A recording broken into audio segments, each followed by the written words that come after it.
1절에서 3절에 있는 말씀 우리 한 목소리로 읽겠습니다. 그리스도 예수를 위하여 갇힌 자 된 바울과 및 형제 디모데는 우리의 사랑을 받은 자요 동역자인 빌레몬과 자매 아비오아와 우리와 함께 병사된 아키뽀와 내 집에 있는 교회에 편지하노니 하나님 우리 아버지와 주 예수 그리스도로부터 은혜와 평강이 너희에게 있을지어다. 아멘. 날마다 성실하게 우리의 삶을 인도하시는 하나님 앞에 우리가 드린 이 예배와 선포되는 말씀을 통하여 우리의 오늘들이 살아갈 새 힘을 채워주시는 그런 시간이 되기를 주님의 이름으로 축원합니다. 빌레몬서의 말씀을 살펴보고 있습니다. 지금 빌레몬서를 쓰고 있는 사도 바울은 평생 스스로 자격 없는 자로 살았다 했습니다. 주님께서 바울을 직접 찾으시고 말씀하셔서 바울에게 주신 이름 사도라는 이름은 바울의 자격을 이야기하는 것이라기보다는 바울의 자격 없음을 이야기하는 것이다 라고 이야기했죠. 그래서 바울의 자격 없음을 증명하는 자격이었다 라고 말씀드렸습니다. 하나님께서 그에게 맡기시고 또 전하게 하신 복음이 자격 없는 자에게 베풀어지는 은혜임을 증거하기 위해서 그는 평생 사도로 살았고, 그래서 그가 사도로 사는 동안에 행한 일들이 하나도 스스로 자신의 몫이 없음을 고백하고 있는 것입니다. 그래서 사방의 공격에도 불구하고 자신이 지키고자 했던 그 사도라는 이름을 지켜야 했던 것입니다. 그리스도 안에서 갇힌 자라는 이름도 마찬가지였습니다. 그의 자격 없음을 드러내기 위해서 끝까지 붙잡고 있어야 하는 사명이요 이름이었던 거죠. 그래서 바울은 복음을 전할 때 차별이 없었습니다. 조건이나 자격을 따지지 않았죠. 그래서 갈라디아서 3장에 보면 너희는 유대인이나 헬라인이나 종이나 자유인이나 남자나 여자나 다 그리스도 안에서 하나다 이야기하고 있습니다. 그리스도 예수 안에서 출신이나 신분이나 성별이나 그런 것들이 기준이 되거나 자격이 될 수 없다는 것을 그 누구보다도 바울은 잘 알고 있었기 때문에 그렇습니다. 왜냐하면 바울은 그 누구보다도 자격 없는 사람이었으니까요. 예수님을 핍박하던 자였으니까요. 그리고 바울의 이런 모습은 사실 바울이 특별해서 한 모습이 아니라 주님께서 먼저 보여주신 모습이었습니다. 예수님이 이 땅에 계시는 그 시대에는 여자가 사람이 아니던 시절이었습니다. 그래서 숫자를 살 때 여자와 아이들을 숫자로 세지도 않았을 정도로 그런 시대였습니다. 그런데 예수님의 주위에 가장 많은 친구들은, 그리고 예수님의 십자가 옆에서 끝까지 목숨을 걸고 지켰던 친구들은 여인들이었습니다. 그리고 세리와 죄인들과 어울렸고 사마리아인들과 이방인들과 그리고 버림받은 자들, 힘없는 자들, 또 눈먼 자, 다리 저는 자, 중병에 걸린 자들, 또 어린아이들과 가난한 자들, 가릴 것 없이 먼저 찾아가시고 만나셨습니다. 그래서 주님은 스스로 자격 없다 하는 자들에게 찾아가셔서 자격이 되어주셨고, 내세울 만한 조건이 없는 자들에게 찾아가셔서 조건이 되어주셨습니다.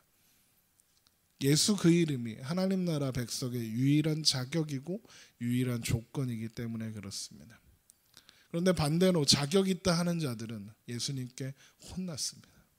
자격 있다 하는 자들은 버림받았다 했고, 스스로 자격 있다 하는 자들을 사탄의 자식이라 하였습니다. 여러분, 그래서 우리도 우리의 못남에도 불구하고 그 사랑을 받게 된 것입니다. 그래서 우리는 주 안에서 자랑할 수밖에 없다 고백하고 있는 것입니다. 주님 안에서만, 주님 이름만 자랑할 수 있는 것이 우리의 존재입니다. 제가 좋아하는 찬양 중에 온 땅의 주인이라는 찬양이 있습니다. 가사 중에 이런 찬양이 나옵니다. 한번 들어보시고요. 가사 중에 나는 오늘 피었다 지는 이름 없는 꽃과 같다, 바다에 이는 파도 안개 같다 라는 표현이 나옵니다. 잠깐 들어보겠습니다. 찬양 맨날 듣는 찬양입니다. 요즘.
우리의 존재가 이렇죠. 피었다지 사라질 이름 없는 꽃 같고 금세 사라질 버릴 파도 안개 같은 존재들입니다. 우리가 그렇게 날마다 부서지고 쓰러지죠. 그런데 찬양의 고백이 이렇죠. 주는 나를 붙드시고 부르짖음을 들으시고 날 귀하다 하신다. 나는 답이 없는데 주님은 그런 나를 귀하다고 하십니다. 왜 귀하다고 하실까요? 이 사라져버릴 꽃과 같고 사라져버릴 파도와 같은 존재인 우리를 왜 귀하다 하실까요? 우리가 뭔가 해서 그런 게 아니라 주님은 우리의 고백을 들으시는 거예요. 주님 없이는 나는 아무것도 아닙니다 하는 고백을 하는 우리를 붙드십니다. 그리고 그렇게 고백하는 나를 귀하다 하시는 거예요. 나는 하나님 앞에 인정받을 만한 것이 없는데 그런 나를 하나님이 왜 귀하다고 하시는가, 그 이유가 무엇인가, 찬양의 고백이 이렇게 이어집니다. 나로 인함이 아닌 주가 행하시니 나의 행함이 아니요 오직 주로 인하여.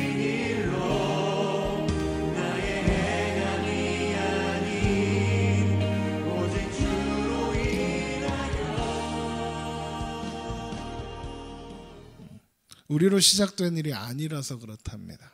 우리가 이루는 일이 아니라서 그렇다는 겁니다. 나로 인함이 아니라 주의 행하신 일로, 나의 행함이 아니라 오직 주로 인하여 되는 일이기 때문이라는 겁니다. 제가 왜 이 찬양을 좋아하는지 아시겠죠? 제가 맨날 매년 설교하는 내용이 이겁니다. 너희 안에 착한 일을 시작하신 이가 그리스도 예수의 날까지 이루실 줄을 우리가 확신하노라. 모든 것이 합력하여 선을 이루느니라.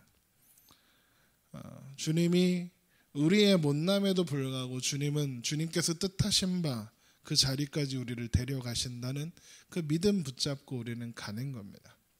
물론 주님 다 해주시니까 대충 하자, 그래도 괜찮다, 이 이야기를 하려는 게 아닙니다. 그 은혜를 알고 그 사랑을 아는 사람들이 어떻게 대충 하겠습니까? 바울을 보세요. 그 누구보다도 하나님의 은혜를 알고 그 사랑을 알고 자신의 자격 없음을 알고 자신의 힘으로 할 수 없다는 것, 그래서 자신이 이루는 일이 아니라 주님이 이루시는 일이라는 걸 누구보다도 잘 알았던 바울이지만 그 누구보다도 최선을 다해 주님께서 주신 길을 뛰어갔던 사람입니다. 은혜를 많이 알면 알수록 그 사랑을 많이 누리고 있을수록 신앙은 대충이 되기가 어렵습니다. 더 열심으로 가게 됩니다. 그런 자격 없다 여기는 그 바울이 온 마음을 다해서 빌레몬에게 편지를 쓰고 있습니다. 바울이 사랑하는 빌레몬은 어떤 사람이기에 바울이 사랑한다 이렇게 이야기할 거예요. 빌레몬이라는 이름의 뜻이 뭐냐면 사랑의 사람이란 뜻입니다. 저희 큰딸 이름이 다솜이거든요. 같은 뜻입니다. 빌레몬은 바울이 에베소에서 사역하던 시절에 바울을 만나서 복음을 듣고 회심한 사람이라고 알려져 있습니다. 빌레몬이 집으로 돌아가서 세운 교회가 골로새 교회입니다. 재미있는 것은 바울은 골로새에 간 적이 없었습니다. 그런데 교회가 세워졌죠. 빌레몬을 통해서 세워진 겁니다. 그래서 오늘 말씀해 보면 내 집에 있는 교회에 문안한다 하고 있잖아요. 빌레몬이 교회를 어디에 세웠는지 아시겠죠? 자기의 집에 교회를 세운 겁니다. 그런 빌레몬을 바울은 우리의 사랑을 받는 자요 동역자다 표현하고 있습니다. 사랑을 받은 자 빌레몬을 강조하는 것은 빌레몬아 너 사랑의 사람이지 이걸 강조하려고 하는 겁니다. 그래서 교회를 사랑으로 사역했고 사랑으로 살았던 존재입니다. 그러니 이제 오네시모를 너에게 보냈지 않니? 그에게도 동일한 사랑을 보여줄 수 있겠니? 라고 묻고 있는 겁니다. 그러면서 동역자라고 합니다. 동역자는 같은 목적을 가지고 같은 목표를 위해 손을 잡고 함께 길을 가는 사람이라는 뜻입니다. 같은 편이라는 뜻입니다.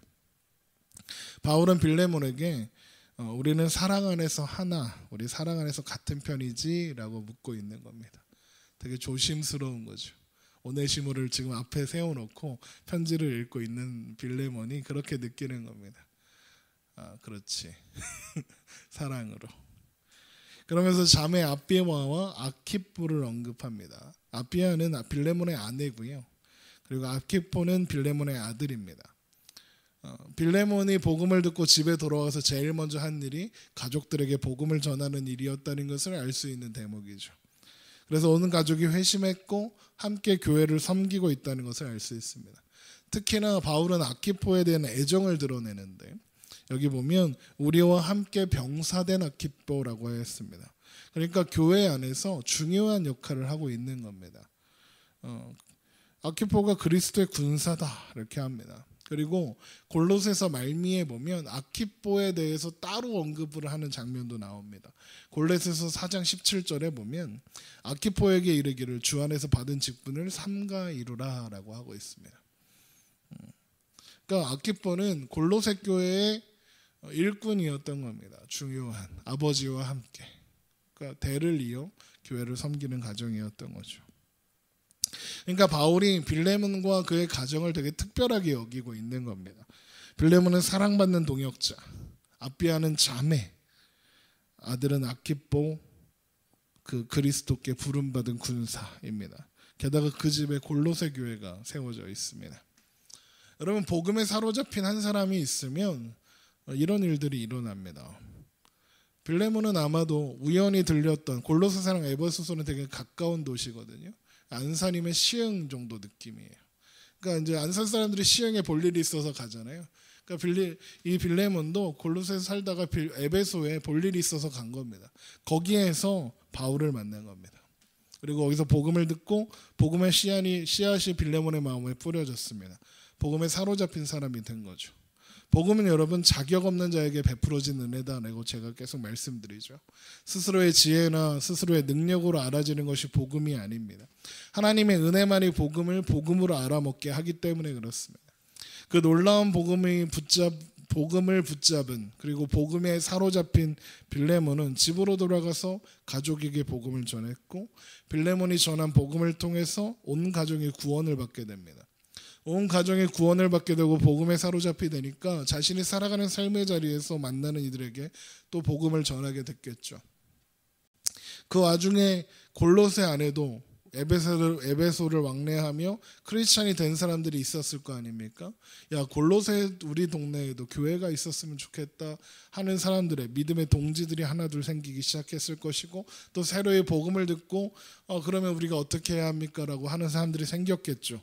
그때 빌레몬은 교회를 세우는 일에 고민하지 않았습니다. 자신의 집을 내어주고 자신의 재산을 털어서 교회를 세웠습니다. 빌레몬이 어떻게 그런 헌신을 할 수 있느냐? 자신의 자격 없는 자임을 깨달았기 때문에 그렇습니다. 그가 받은 은혜가 무엇인 줄 아니까 그렇습니다. 그래서 자신이 누리던 모든 것들이 내 것이 아니었구나. 이때를 위해서 하나님께서 나에게 선물해 주신 그런 것들이었구나라는 것을 깨달았기 때문에 그렇습니다. 그래서 복음에 사로잡힌 한 사람은 그저 한 사람이 아닙니다. 그 한 사람을 통해서 교회가 세워지고 그 한 사람을 통해서 세계가 변화될 수도 있는 그런 사람인 겁니다. 그래서 주님이 한 사람을 찾은다 합니다. 신령과 진정으로 예배하는 한 사람을 찾은다 하십니다. 복음에 사로잡힌 한 사람, 말씀에 사로잡힌 한 사람, 그 무엇보다도 예배에 사로잡히는 모든 것을 거는 한 사람을 찾으십니다. 그렇게 찾아낸 사람들이 바로 이 자리에 모이는 우리들인 것입니다. 여러분, 한 사람이 주님이 찾으신 한 사람임을 여러분 기억하시기 바랍니다.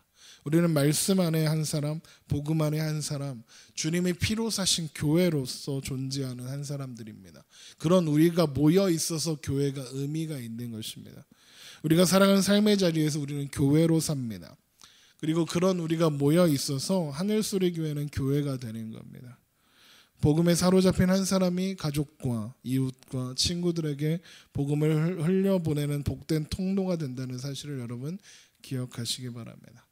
또한 나의 자금이나 나의 부족함 때문에 망설이고 서 있지 말고 복음의 능력을 붙잡고 하나님께서 우리에게 허락하신 사람들에게 복음을 나누고 은혜를 나누고 사랑을 나누고 그래서 교회를 함께 세워가는 우리가 되기를 주님의 이름으로 축원합니다. 또한 바울이 빌레몬뿐만 아니라 빌레몬의 가정과 빌레몬의 집에 있는 교회 골로새 교회를 이 편지의 수신자로 하고 있잖아요. 그거는 오네시모를 받아들이는 일이 빌레몬 한 사람의 일이 아니라는 것을 드러내는 겁니다. 이 오네시모는 어떤 사람입니까? 빌레몬에게 해를 끼치고 그리고 도망갔던 노예였습니다. 죽어 마땅한 존재이고 가장 자격 없는 자죠. 그런데 이 오네시모를 빌레몬이 용납하여 믿음의 형제로 받아들인다 한들 그 가족들이 혹은 또 그 안에 있는 교회들이 받아들이지 못하면 빌레몬 한 사람의 그 용납과 용서가 아무 소용없게 되어버리기 때문에 그렇습니다. 그래서 빌레몬과 그 가정과 교회에서 함께 일어나는 은혜의 사건이 필요했기 때문에 그렇습니다. 빌레몬을 통해서 선포되는 용서와 사랑과 용납이 빌레몬 한 사람이 아니라 믿음으로 하나 된 그 가정과 믿음으로 하나 된 그 교회 안에서 이루어지기를 소망한다는 것을 그 편지를 받는 사람들의 이름을 언급함으로써 드러내고 있는 거죠. 그러면서 바울은 축복의 인사를 전합니다. 우리 빌레몬서 1장 3절을 보세요. 빌레몬서 1장 3절. 하나님 우리 아버지와 주 예수 그리스도로부터 은혜와 평강이 너희에게 있을지어다. 바울이 편지를 기록한 게 13개인데요.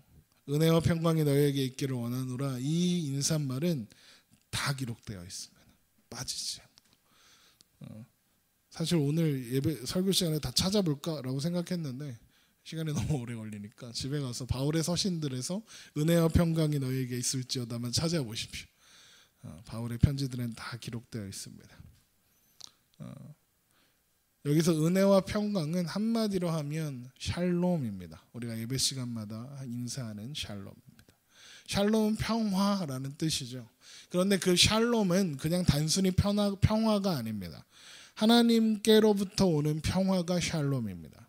그래서 샬롬은 은혜와 평강을 의미합니다. 왜요? 하나님이 은혜로 주시는 평화, 그래서 샬롬인 겁니다. 하나님이 은혜로 주시는 평화, 평강, 그게 샬롬이죠. 여러분, 은혜는 우리의 믿음의 시작이라고 했습니다. 은혜 없이 믿음이 시작되는 사람은 아무도 없죠. 자격 없는 자에게 은혜가 베풀어지지 않는다면 우리는 구원받을 수가 없는 존재들입니다. 은혜는 우리의 죄악된 인생에 찾아오신, 그래서 우리를 하나님의 사람으로 만들어내신 근원이 은혜입니다. 하나님이 우리에게 은혜를 주시는 이유가 무엇이겠습니까? 우리를 평강으로 인도하시기 위해서입니다. 요한복음 14장에 평안을 너희에게 끼치노니 곧 나의 평안을 너희에게 주노라. 내가 너희에게 주는 것은 세상에 주는 것 같지 아니하니라. 너희는 마음에 근심하지도 말고 두려워하지 말라. 요한복음 14장 27절의 말씀입니다. 그래서 평강은 믿음의 완성이라고 할 수 있습니다. 하나님이 우리에게 은혜를 주셔서 이루시게 하려는 평강은 태초에 하나님이 천지를 창조하시고 우리에게 주시고자 하셨던 안식과 같은 것입니다. 우리 창세기 2장을 한번 찾아보겠습니다. 하나님이 6일에 창조를 하시고 나서 그리고 제7일에 안식하시죠. 창세기 2장 1절입니다.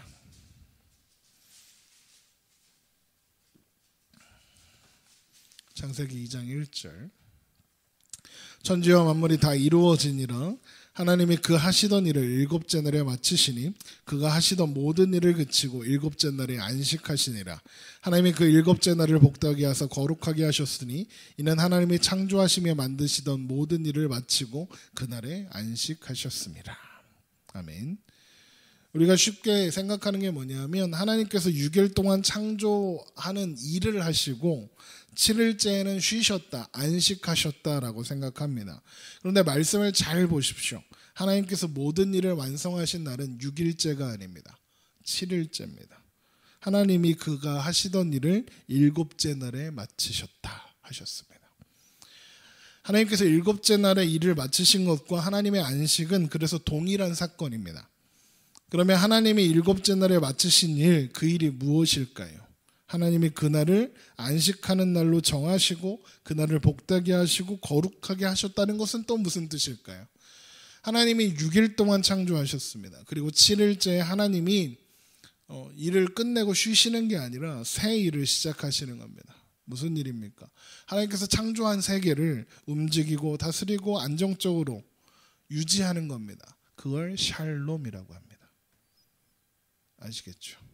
세계가 샬롬의 상태로 유지되도록 하나님께서 다스리시는 겁니다. 이거를 하나님의 통치라고 하죠. 하나님의 통치가 일곱째 날 안에 가득하게 되는 것, 그게 안식입니다. 그래서 안식은 하나님께서 창조하신 세계의 안식을 가져옵니다. 완성을 가져옵니다. 창조 세계가 하나님의 안식 속에서, 하나님의 통치 속에서 안식하는 겁니다. 그래서 안식은 아무 일도 안 하고 가만히 있는 게 아니라 모든 것이 제자리에 찾아서 안전하고, 그래서 위험 요소가 전혀 없고 모든 것이 균형과 조화롭게 움직이는 상태를 안식, 평화, 샬롬이라고 하는 겁니다. 그래서요, 창세기 2장에서 하나님께서 우리에게 주시고자 하셨던 안식은 삶 전체를 포괄하는 온전한 완벽한 행복의 상태를 의미합니다. 그게 샬롬입니다. 우리 시편 93편 1절을 한번 보세요. 시편 93편 1절.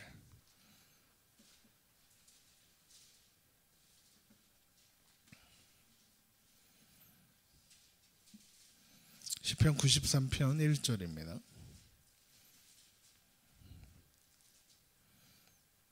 여호와께서 다스리시니 스스로 권위를 입으셨도다.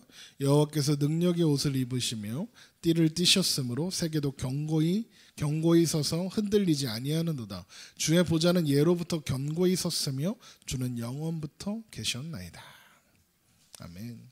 주님께서 이 세상을 견고히 세우시고 흔들리지 않게 다스리시고 보호하시며 지키신다는 얘기죠.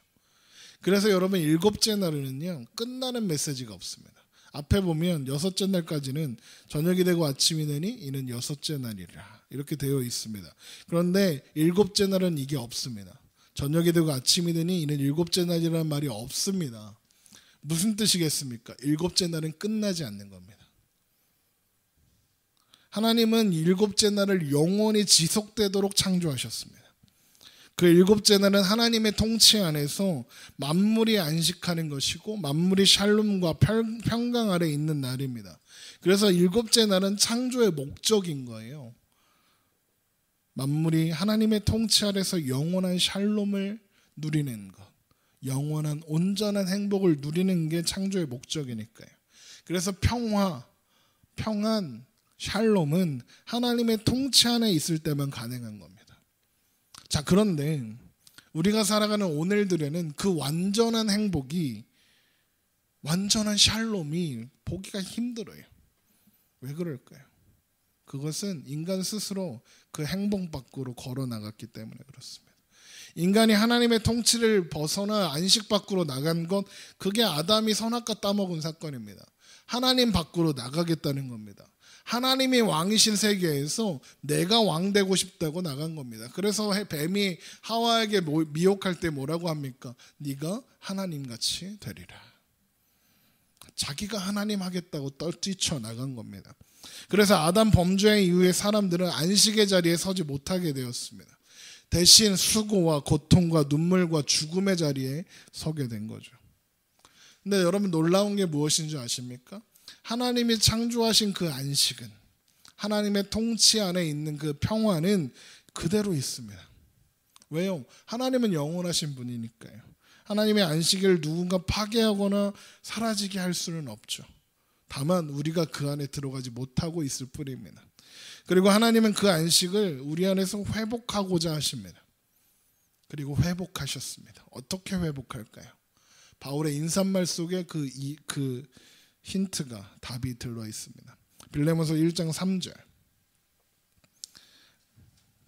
오늘 말씀으로 돌아와서 빌레몬서 1장 3절 이렇게 시작하죠.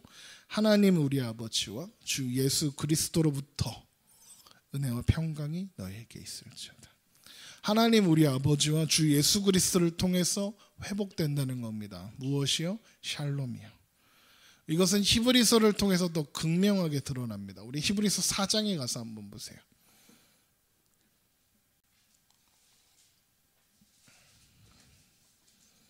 히브리서 4장 4절입니다.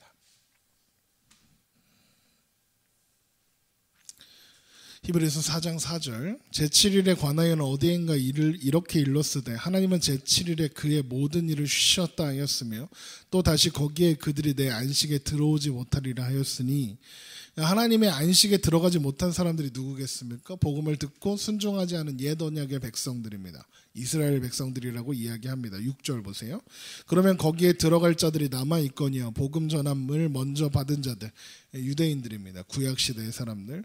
그 사람들은 순종하지 아니함으로 말미암아 들어가지 못하였으므로 오랜 후에 다윗의 글에 다시 어느 날을 정하여 오늘이라고 미리 이같이 일렀으되 오늘 너희가 그의 음성을 듣거든 너희 마음을 완고하게 하지 말라 하였나니 만일 여호수아가 그들에게 안식을 주었더라면 그 후에 다른 날을 말씀하지 아니하였으리라.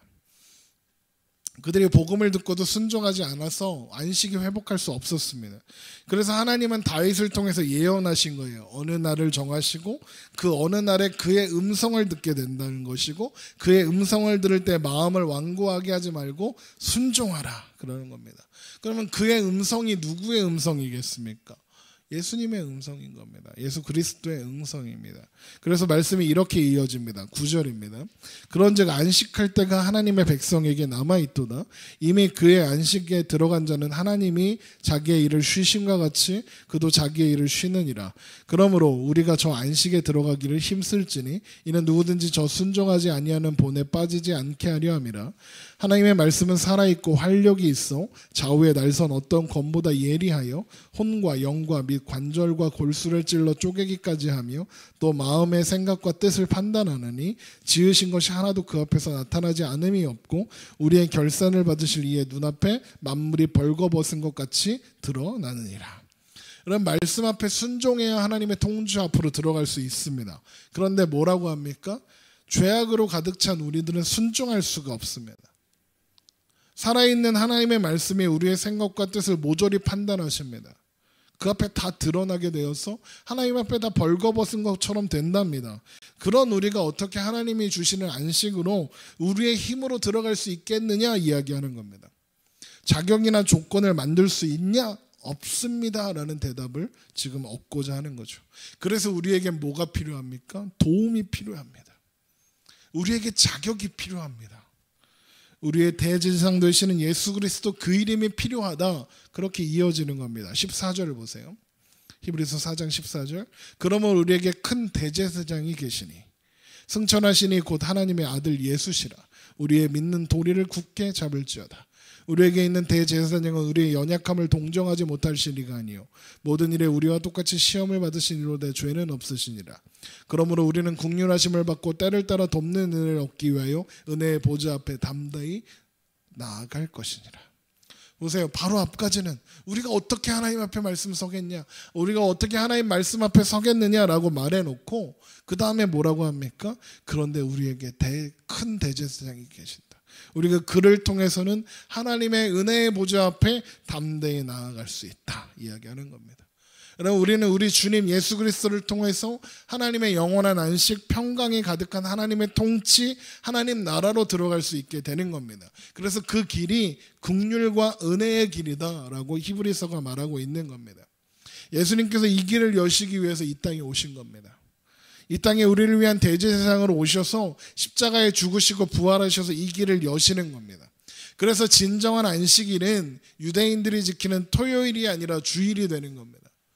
진정한 안식일은 예수님이 십자가에 죽으시고 다시 살아나시는 그 사건으로 말미암아 우리에게 주어진 그 안식.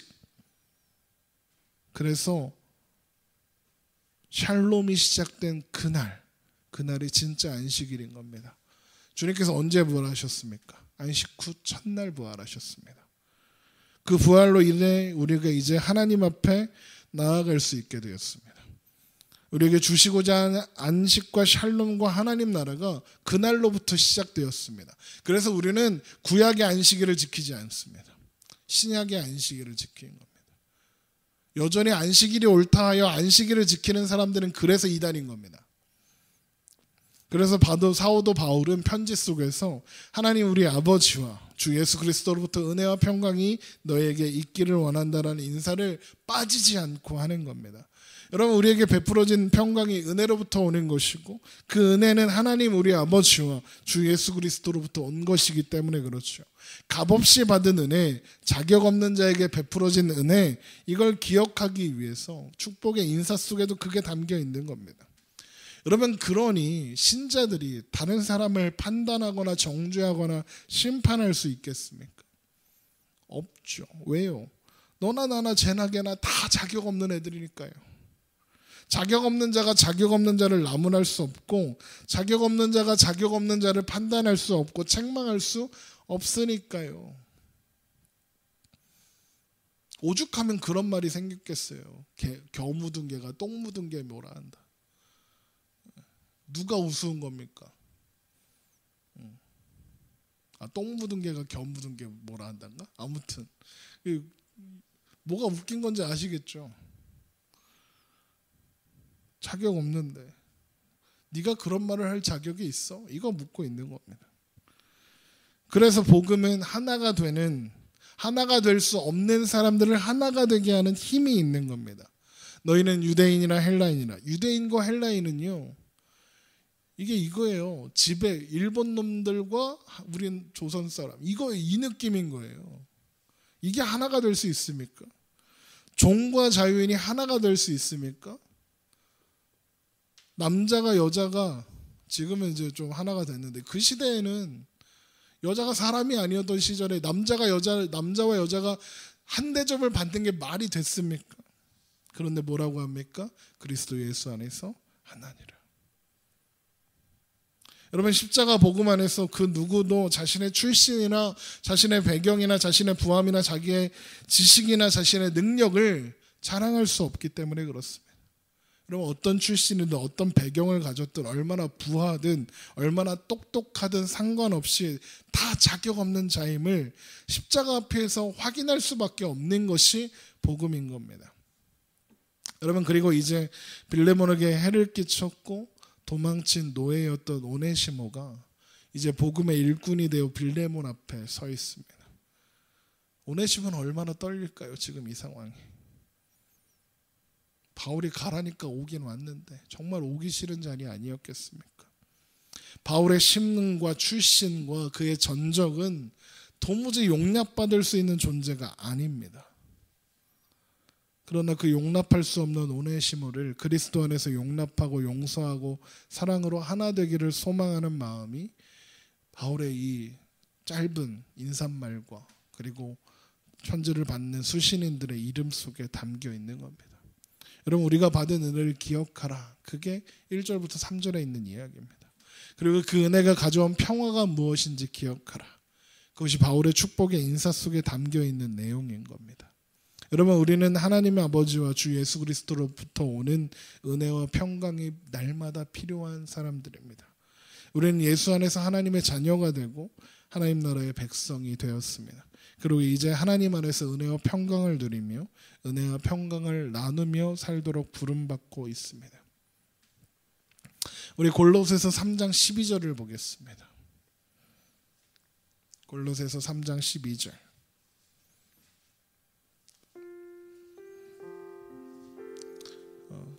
제가 지난주에도 말씀드렸듯이 골로새서는 빌레몬서와 함께 전달된 편지였을 것이다 라고 말씀드렸잖아요. 그 편지 속에 이런 권면이 들어있습니다. 그러므로 너희는 하나님이 택하사 거룩하고 사랑받는 자처럼 긍휼과 자비와 견솜과 온유와 오래 참음을 옷 입고 누가 누구에게 불만이 있거든 서로 용납하여 피차 용서하되 주께서 너희를 용서하신 것 같이 너희도 그리하고 이 모든 것 위에 사랑을 더하라. 이는 온전하게 매는 띠니라. 그리스도의 평강이 너희의 마음을 주장하게 하라. 너희는 평강을 위하여 한 몸으로 부르심을 받았나니 너희는 또한 감사하는 자가 되라. 그리스도의 말씀이 너희 속에 풍성히 거하여 모든 지혜로 피차 가르치며 권면하고 시와 찬송과 신령한 노래를 부르며 감사하는 마음으로 하나님을 찬양하고 또 무엇을 하든지 말에나 이래나 다 주 예수의 이름으로 하고 그를 힘입어 하나님 아버지께 감사하라. 여러분, 이 바울의 권면은 우리가 누리고 사는 은혜와 평강의 의미를 기억하라는 겁니다. 하나님과 그리스도로 받은 은혜와 평강 안에서 너희들이 만나게 될 수많은 오네시모들 앞에서 용서와 용납과 사랑으로 그리스도 안에서 있는 평화를 이루며 살아가라 라고 이야기하는 겁니다. 여러분, 우리가 오네시모였다는 사실 기억하고, 또한 우리가 만나는 수많은 오네시모들 앞에 동일한 은혜와 사랑을 나눌 수 있는, 그래서 예수 안에서, 예수 이름 안에서 온전히 이루어가는 우리가 되기를 주님의 이름으로 축원합니다.